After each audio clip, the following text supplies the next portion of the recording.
If you're like me, you know your mind can be your best or your worst friend. Our mind is an amazing tool that can do incredible things, but our mind can also create problems out of nowhere. Sometimes our mind keeps recommending the same solutions to problems even when they aren't working. I see this pattern play out as individuals try to overcome their anxiety, depression, or even struggles with pornography, using approaches that make sense but aren't very helpful. This podcast will show you how real researchers and clinicians are changing the way we approach mental health and reveal helpful research-supported principles designed to help real people with real problems.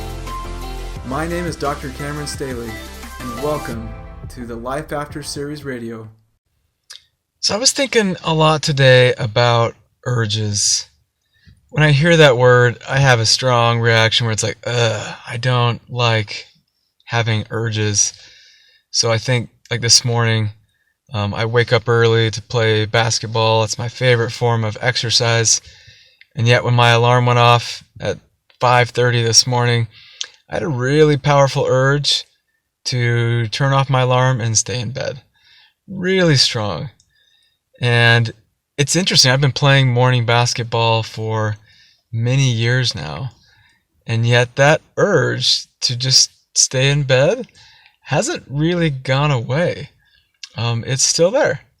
And there's times that I've struggled with that where it's like, maybe if I had more drive or more motivation, that I wouldn't have that really strong urge just to stay in bed. Then there's other times where I just kind of notice that even when I'm dead asleep and not very coherent, and it's like, I just want to stay in bed, that would be so nice. And I kind of tell myself, that's normal. It's really early. The sun isn't up yet. And guess what is on the other side of this urge? One of your absolute favorite things to do, playing basketball. So often I think about urges now very different. Instead of it's something that I don't like, or something that gets in the way, or something that persuades me to do something I don't want to do, right on the other side of an urge is an opportunity. And typically, the urges we experience are preceded by some type of physical or emotional state. So in my case, early in the morning, it's fatigue. I'm really tired. It's really early in the morning. So when we are really worn out or exhausted or drained, we tend to have more urges. Urges to withdraw from other people, or to stay in bed, or to eat snacks. That's an urge I notice throughout the day. And so I try to be more thoughtful about those. So typically right after I eat lunch or dinner, I have a pretty strong urge for some chocolate, for some sweets. And for many years, I just obeyed that urge. There's that urge. I want some candy. So I go to the pantry, and my kids make fun of me. Oh, there's Dad sneaking a treat again. And I kind of laugh along. It's like, well, I have an urge to eat some chocolate. There's not a whole lot I can do about it. And now I kind of pause for a moment and notice that pattern that's developed over time. I eat food, an urge shows up to have a treat, and then I do what that urge asks me to do, and I eat a treat. But lately I've been doing something different. Instead of just obeying that urge, which is pretty automatic, after every meal I've kind of conditioned myself to have an urge, eat a sweet after a meal. Instead I notice that urge, and I check in with myself, and I say, are you hungry? And typically right after a meal I'm not hungry. And I can have a conversation where you can have a treat, that's okay.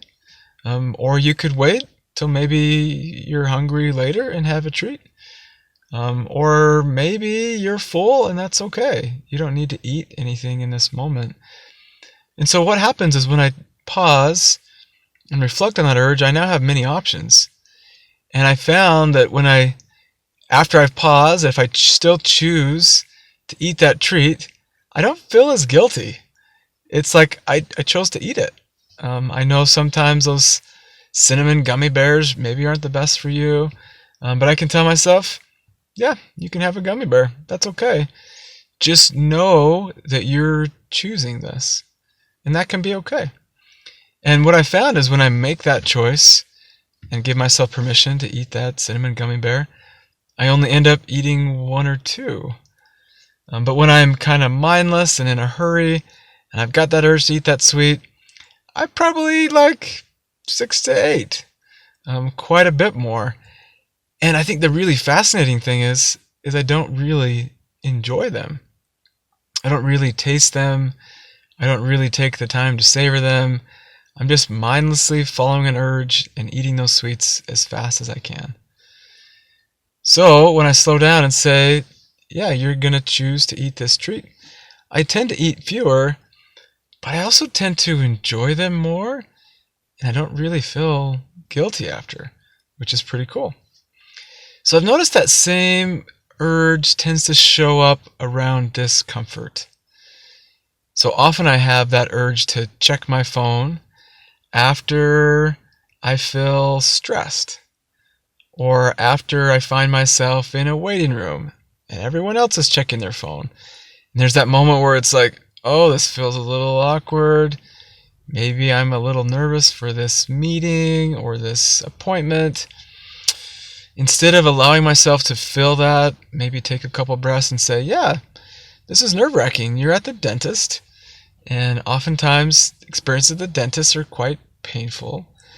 Instead of acknowledging that and preparing myself, thinking through that situation, I'll just pull up my phone. And I'll just distract myself or disconnect from that discomfort for a moment, or that awkwardness that I'm sitting by somebody else who I could probably say hello to, check in with them. So that urge to look at my phone is preceded by discomfort or an emotion. And I've noticed that pattern really routinely after I give a lecture. So I teach college level courses a couple times a week, and right after I give a lecture, I notice this immediate urge to check your phone, check for messages, check your texts, check your voicemails, check your emails, check your chats. And for a while I would just obey those urges. It's like, yep, they're pretty strong, I better check.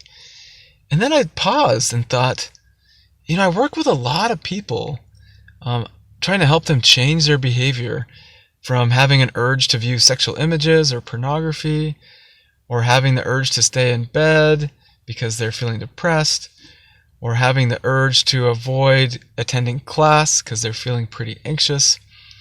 And I chat with them quite a bit about that we can have an urge and still show up for that class, or have an urge to view sexual images and choose not to, or have an urge to avoid that party because there might be people there to talk with that makes you uncomfortable, and you still show up.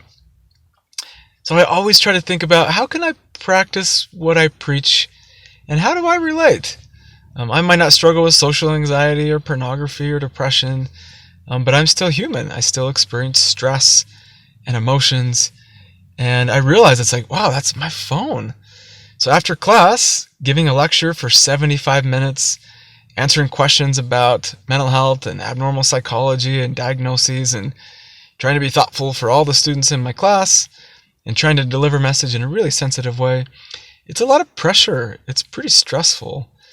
And I think the second that responsibility is over, when the class is over, I notice that urge to disconnect. And so what I've been doing lately instead is just enjoying that walk back to my office and kind of catching up with myself, reviewing my thoughts, reviewing things that maybe I want to clarify during the next lecture, or just taking a break and noticing people. I'm noticing the trees. I work at a university with a beautiful campus, so taking in the sights. And what I found is I feel a lot calmer. I am able to notice that nervousness and relax. Instead, if I would have checked my phone and obeyed those urges, that kind of would have just punted that feeling of nervousness down the road. It wouldn't have made it go away. If anything, checking my phone would probably ramp up more stress as I think about all the new requests that I have and new responsibilities that show up in my email after just one 75-minute lecture. So it's just an urge, and we don't have to listen to those. And the same thing is true when I work with folks with pornography concerns is they'll have an urge to view sexual images. And typically they just comply with that urge. There's not a lot of thought to it. It's a pretty rapid, automatic, mindless approach. And what I found makes all the difference is taking a moment and just noticing that urge. Take 60 seconds, count to a minute, and kind of check in with yourself. What preceded this urge to view sexual images? Because I know this is probably not something that I want to do. I'll feel pretty guilty after or disappointed in myself. So what is that emotional state that I'm having? Or is it that I'm just really tired and so urges are stronger? Or maybe I'm really hungry and haven't eaten all day and don't have the calories to manage those impulses. Or maybe I'm feeling really overwhelmed. And when we're feeling those emotions, our mind's trying to help. It's trying to think of, how can I get you out of this emotion and help you feel better? It just doesn't look around the corner very far. Your mind's like, yeah, if you looked at sexual urges or looked at sexual images, you'd feel better temporarily. That's its only objective. It doesn't think that, but after you view, you might feel kind of bad again. And you'll have to do something else to take care of those. It doesn't think that far. It just notices you're feeling something. Let's get away from it. And that's the cycle. That's the compulsive cycle I've seen with pornography. Is there's an emotion, some discomfort, an urge shows up, people just follow the urge and then feel bad again. And repeat. So how we reverse that cycle is notice when that urge is there and recognize you have choice. Urges do not need to compel our actions. They don't dictate our behaviors. They show up, but typically they're in response of an emotion or a physical state. The other place I've noticed this is when I'm doing writing. So I published my first novel and it came out this year. And I spent years working on that thing. And I've written a couple other books and still kind of fine-tuning those. And I notice every time I think about working on a book, I have a really strong urge to tidy up my office or do the dishes or maybe take out the trash. I have a really clean house and workspace because I often just do what those urges say. And I started to notice that. It's like, why do I have such a strong urge to tidy things up, throw things away when I'm thinking about writing in my book? And then it hit me. It's like, yeah, writing things is a vulnerable act. I'm putting my thoughts, my ideas, my creativity in a work, and then I'm going to share them with other people where they can critique them, reject them, judge them, say it's not very good. And that's going to hurt. Like I published so many things, from peer-reviewed journal articles to just articles about my beliefs, to sharing some of these podcasts about mental health or pornography. And what I found is a lot of people appreciate the things I've put together, and a lot of people don't. And that's a vulnerable thing to do every time. And so I've recognized that urge I have to do something else, anything else other than writing, is my mind trying to protect me from vulnerability, from being rejected, from taking a risk. And so what I do now is when I sit down, it's like, I'm going to write some thoughts. And the urge is like, maybe you should check your emails. It's like, okay, thanks, mind. You recognize that I'm going to do something that I care about, that's meaningful for me. And it's a little scary. Thank you for noticing that and recommending I do anything other than sit down and write. But actually, writing this novel or putting this article together or sharing some thoughts on a podcast is something that I really want to do. It brings me a lot of meaning in my life, helps me have a sense of purpose. I really enjoy trying to help other people. It feels good in the long term. So maybe I can just feel a little uncomfortable in this moment, notice that urge and let it pass, and get to work. So that's maybe my take-home message, is right on the other side of an urge is an opportunity to live your life. On the other side of that discomfort is an opportunity to connect with another human being. On the other side of that urge to stay in bed or miss your class is an opportunity to create really meaningful things in your life. to learn new things, accomplish your pursuits. And it really just takes a moment to notice that urge, notice the emotion underlying it, and then thinking about, what is it that I really want to do in this moment? Is it to follow this urge and go farther away from the life I want? Or is it to take a couple breaths and keep pursuing the things that matter most to me? And that can make all the difference. Hey, thanks for listening. Please remember to rate and subscribe. I know you might be facing some issues in your life or know someone who is. Issues like anxiety, challenges in dealing with emotions, or other compulsive behaviors like unwanted pornography. And I know it's tough to talk to people about problems. Difficult to stare those obstacles down that we face in life and to really know how to deal with them. It's hard to know what to say and when to say it. And then when that moment you finally reach out to family and friends happens, sometimes it falls flat. I haven't found many programs teaching effective strategies like mindfulness, how to improve relationships, and ways to address unwanted pornography viewing through research-supported principles. So whether you simply want to help with a problem like unwanted pornography, difficulty responding to emotions, or just want to understand the world of someone struggling with porn a little better, head over to lifeafterpornography.com and get in on the next training. There you'll learn the exact same strategies individuals addicted to pornography used to transform their lives by implementing principles from evidence-based treatment shown effective in research for reducing unwanted pornography viewing. You'll learn the secrets, the myths, the enemies to recovery, and the LAP framework for dealing with unwanted porn viewing that we call WAVE. If that's something that interests you, click the link in the description or just head over to lifeafterpornography.com. I'm Dr. Cameron Staley. See you on the inside.